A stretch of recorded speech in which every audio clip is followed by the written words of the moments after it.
నువ్వు ముఖ్యమంత్రివేనా? అసలు నీకు అర్హత ఉందా? ఇవాళ హైదరాబాద్ లో నడి వీధిలో ఈ రకమైన గూండాగిరి చేస్తే రేపు జరగకూడదు ఏమైనా జరిగితే ఎవడు బాధ్యుడు? నువ్వా? నీ ప్రభుత్వమా? నీ డీజీపా?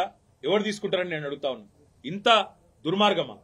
నీకు కనీసం హైదరాబాద్ లో లా అండ్ ఆర్డర్ కంట్రోల్ చేసే ముఖం లేదు. పేపర్లు రాస్తున్నాయి. మన ఆంధ్రజ్యోతి రాసింది 30 రోజుల్లో 28 మర్డర్లు. ఈనాడు రాస్తుంది ఈ నగరానికి ఏమైంది అని. అదేమి చేతగాదు చేసేది.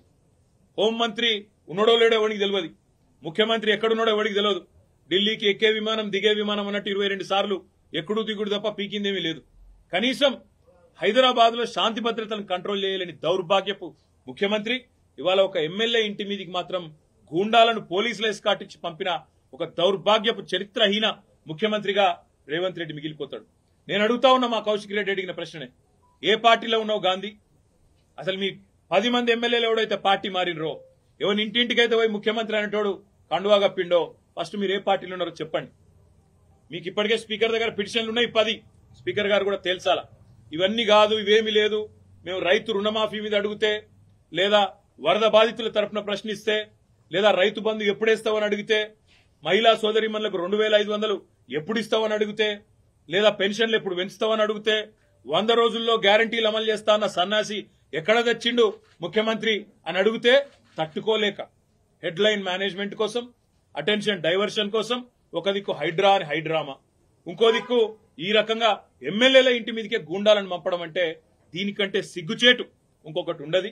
తప్పకుండా నేను రేవంత్ రెడ్డిని అంటా ఉన్నా, చరిత్రలో నీలాంటి పనికిమాలిన ముఖ్యమంత్రులు, నీలాంటి తలమాసిన ముఖ్యమంత్రులు మస్తుగా వచ్చిండ్రు, మస్తుగా పోయినరు.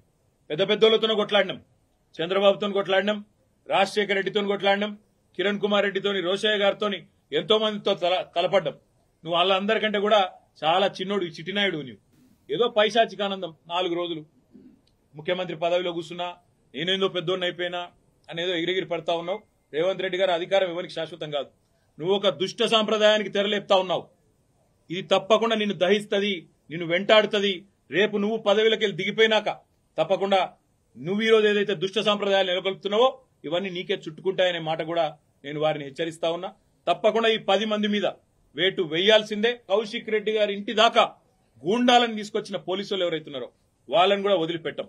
తప్పకుండా అవసరమైతే కోర్టు ద్వారా పోరాడతాం, అవసరమైతే న్యాయపరమైన ప్రయత్నము చేస్తాం. డీజీపీ గారు కనుక స్పందించి ఇక్కడ ఏసీపీ సిఐ ఎవరైతే దగ్గర ఉండి మరి గూండాలను తీసుకొచ్చి గేటెడ్ కమ్యూనిటీ లోపలికి తీసుకొచ్చి ఎమ్మెల్యే ఇంటి మీద దాడి చేయించడానికి అన్ని రకాలుగా ఇక్కడ రంగం సిద్ధం చేసినరో వాళ్ళని తప్పకుండా సస్పెండ్ చేయాలి, వాళ్ళ మీద చర్య తీసుకోవాలని చెప్పి కూడా నేను కోరుతా ఉన్నా.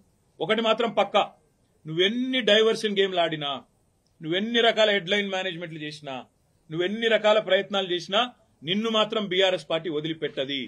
6 గ్యారంటీలు ఏమైనా అని అడుగుతూనే ఉంటాం. రైతు రుణమాఫీ ఎప్పుడు చేస్తామని అడుగుతూనే ఉంటాం. తప్పకుండా రాష్ట్రంలోని పీడిత ప్రజలు, రాష్ట్రంలోని పేద ప్రజల తరఫున మా ఎమ్మెల్యేల ఇండ్ల మీద దాడి చేసినా మా ఎమ్మెల్యేలు కూడా మేము భయపడం. తప్పకుండా నిన్ను నిలదీస్తూనే ఉంటామని చెప్పి కూడా చెబుతూ